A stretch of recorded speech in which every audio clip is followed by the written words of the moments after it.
Hello, everybody, and welcome to day 12 of the Daily Language Diary. I'm outside Watch House. I just had another really lovely study and drawing session, and I'm going to have a nice little walk on the way home. And then today, we have a really lovely topic. We're going to be talking all about children's books for language learning.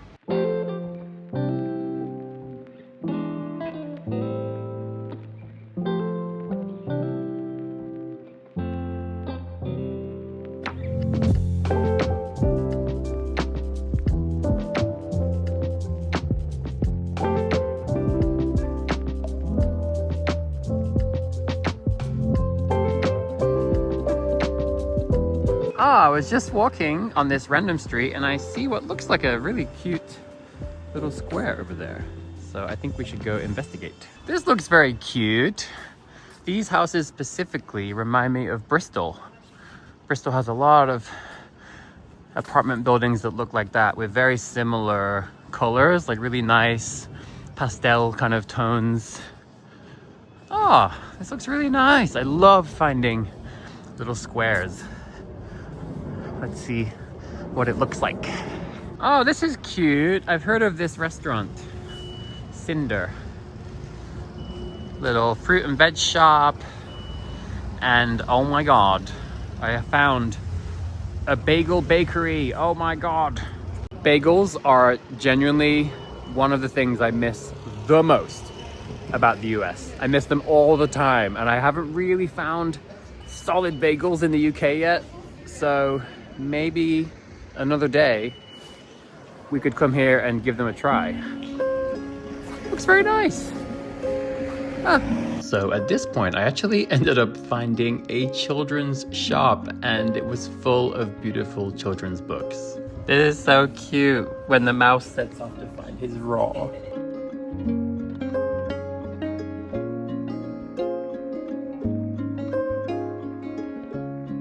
There were so many lovely options, and I just loved looking through all the different stories, and in particular all the different illustrations. And then I came across an absolute classic that I specifically remember reading as a child, and I had forgotten just how iconic the art in this book is, and I'm sure many of you read this as a child as well.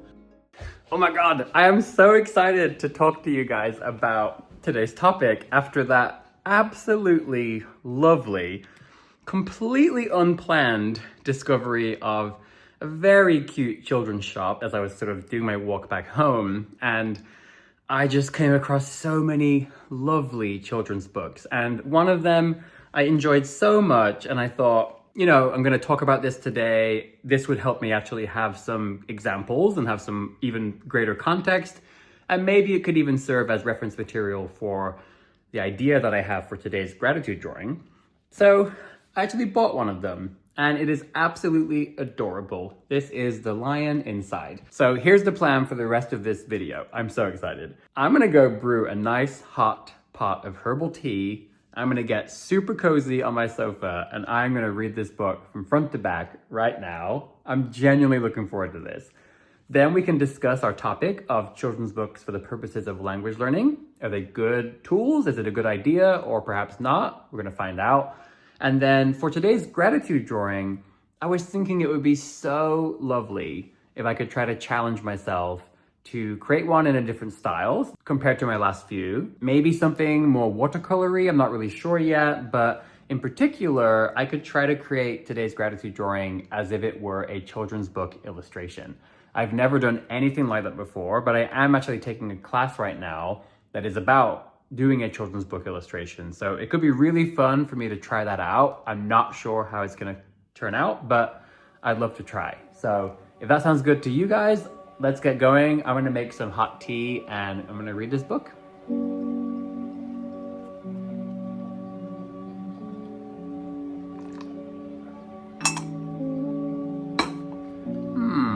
I think since we're reading a children's book, I'm gonna go with this one.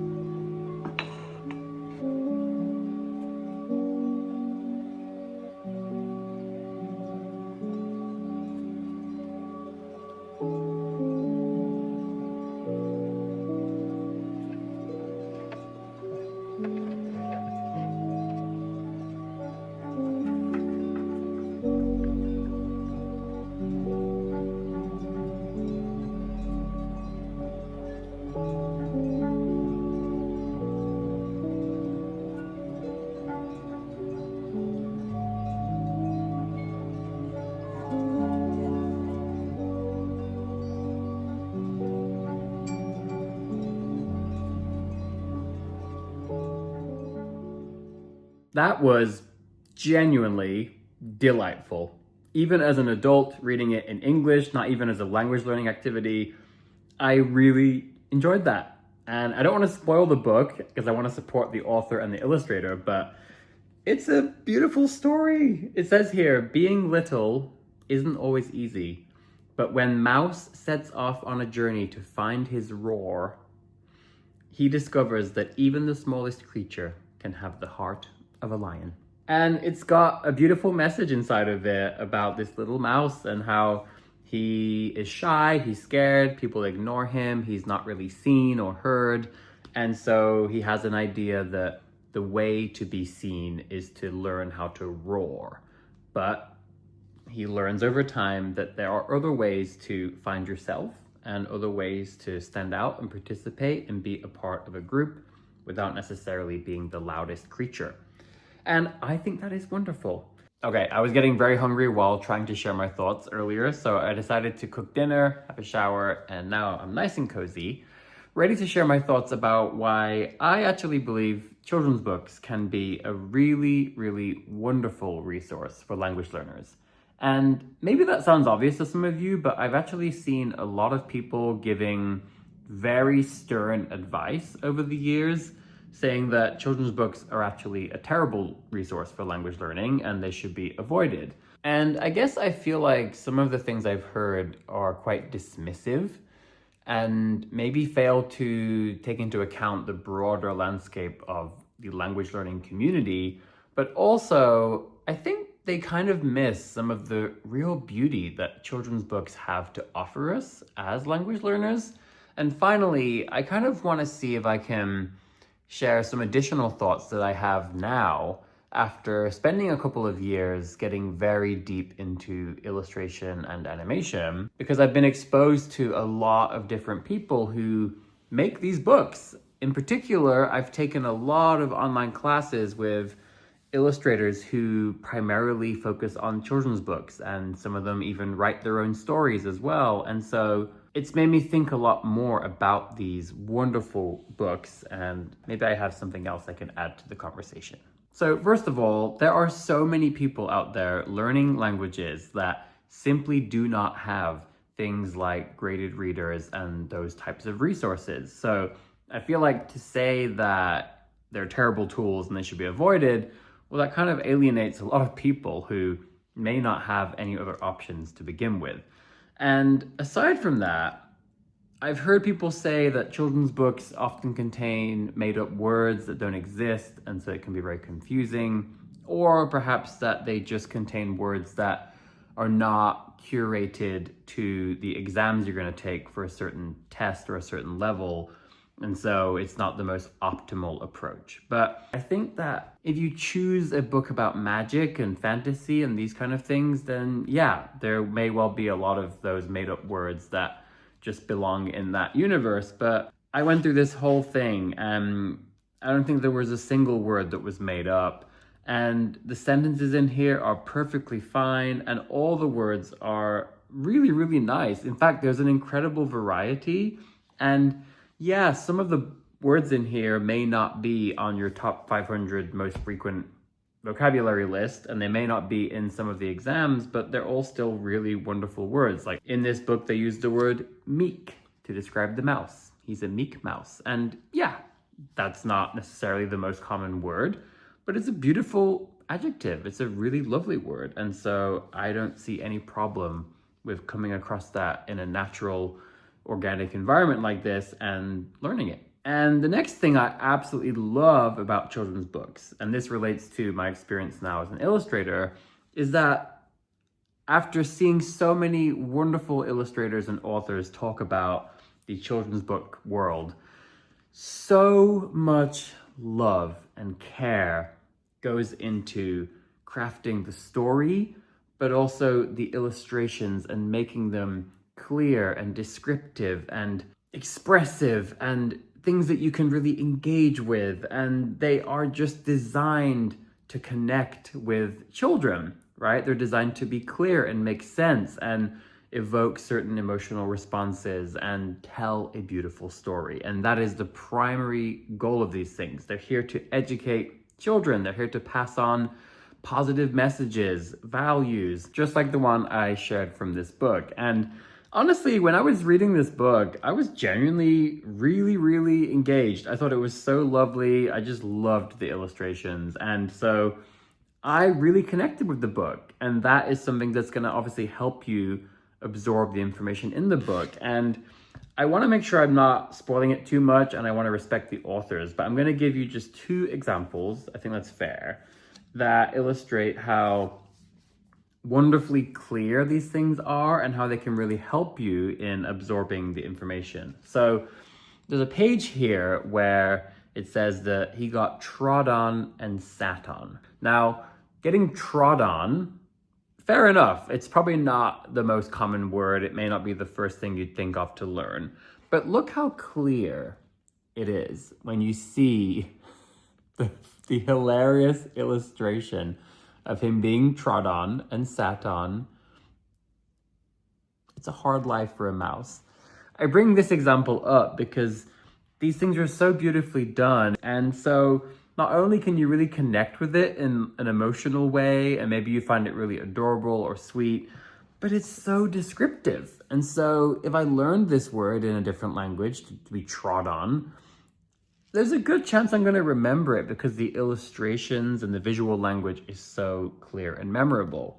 And another example is that if you were to ask me, how do we say roar, like a lion roars in Japanese or Spanish or French, I don't think I know. But if I was reading this in Japanese or French and I saw this page, I think I will know pretty quickly what that word is, and I think I'm going to remember it. There's a good chance. And so I just wanted to also share how these books, picture books in general, like they're so good for adding an extra visual dimension to the process of actually learning these things. And one more little story I want to tell, if I just quickly go to my bookshelf here, which I love bringing you to this place. Here we go. These are all my Mandarin Chinese books. And this is a book that I'm sure many of you hold dear in your heart. This is Le Petit Prince, The Little Prince in Mandarin. This is in traditional Chinese. And I specifically remember that Le Petit Prince in French was the first book I ever read in French, and it was the first book I ever read in any foreign language. And it was really challenging at the time. This is not an easy book to go through as your first one, but it was so transformational. I mean, truly. I've shared many times on this channel how I actually discovered my love of reading fiction in French, and this was the start of that. I remember the first time I read this book, I did it with a dictionary, more of an intensive approach. It was magical. It took me a while, but it was so special, and I just absolutely loved it. Then I read it a second time where I forced myself to not use a dictionary. And then I read it one final time, again with no dictionary, just to really see how much better I could do, how much faster I was, and to see if I kind of would absorb it more. And I remember as I was going through this book, I started to become so much more familiar with some things that were really difficult for me, like the subjunctive, or there are certain grammatical patterns in French that you only really see in literature. I tell you that story just because this is like a wonderful example of so many people around the world, especially I think in our community, just adore this book. And I'm sure many of you watching, just like me, have gotten this book in various different languages. And this one isn't even, like as full of pictures as the one I read today. Obviously, it's a different age group, the audience, but that's another nice thing about children's books is that you have all these different options, just like graded readers. You can choose books like this one for very young children, and over time, you can sort of slowly age up. I guess that's all I'll share for today. I just really feel quite passionate about children's books in general, and I would actually love to illustrate children's books in my career and potentially write some as well. It's just a lovely thing. I think it's so nice. The world is such a mess. There's so many crazy things happening in the world right now. And so, I think the people who are out there like trying to make beautiful, positive things that like I said, educate the children in the world, bring them up with positive values. I just think that is a beautiful thing, and it's nice to support that industry. So I would love to hear from all of you. I would genuinely just love to know, what is your opinion on this? Obviously, I'm not a parent, so I'm sure maybe some of you who are parents could have other perspectives as well. I could imagine that if you are a parent and you're learning a different language, it could be so fun to include your child and maybe try to read this to your child or have them read it. I don't know, it depends on your situation, but there's just all kinds of ways that I think these books can be so lovely. So that's all of my thoughts, and I'm so sorry to say, it is now actually just about my bedtime, and I still have to edit this video and get it published.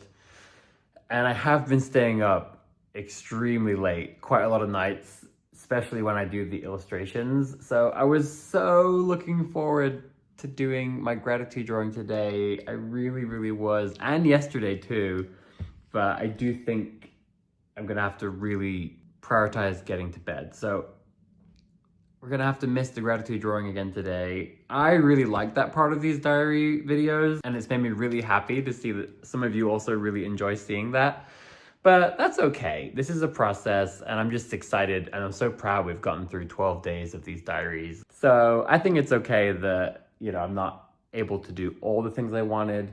These are just things I can learn from, and I think after this month of daily videos is over, these are all things that I can learn from and make even nicer videos. So anyway, that's all for today. Thank you all for watching, and I will see you for a lovely, very special little adventure tomorrow.